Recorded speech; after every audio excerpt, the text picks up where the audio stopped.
Ala gözlü nazlı pirim, gönül senin pervendedir. Ben severim, sen kaçarsın. İman senin nerendedir? Sultanım Ali, Lokmanım Ali, cömertsin Ali, Rahmansın ya Ali. Garipler derdine oy oy, dermansın Ali Ali, sultansın Ali Ali. Akar boz bulanık çaylar, meyvasız olur mu bağlar? Akın ile olmaz sağlar,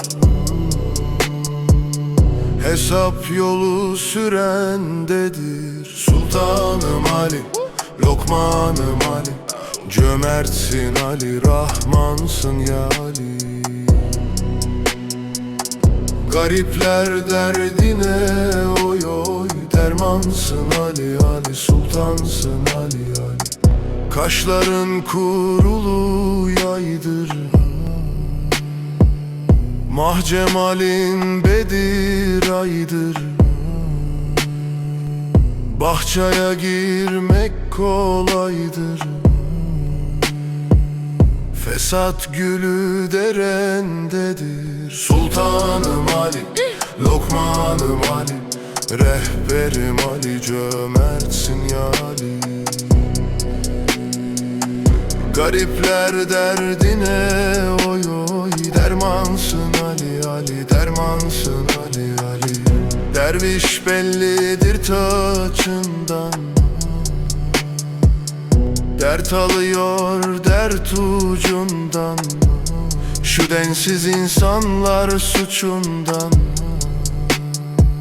sefil baykuş virandadır. Sultanım Ali, rehberim Ali, Lokmanım Ali, yetiş ya Ali.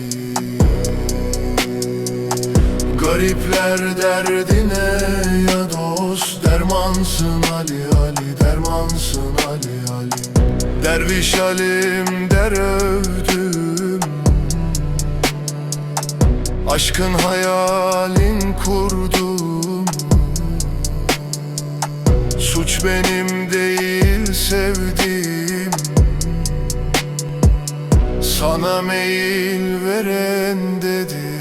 Sultanım Ali, Rahmanım Ali, Lokmanım Ali, cömertsin ya Ali.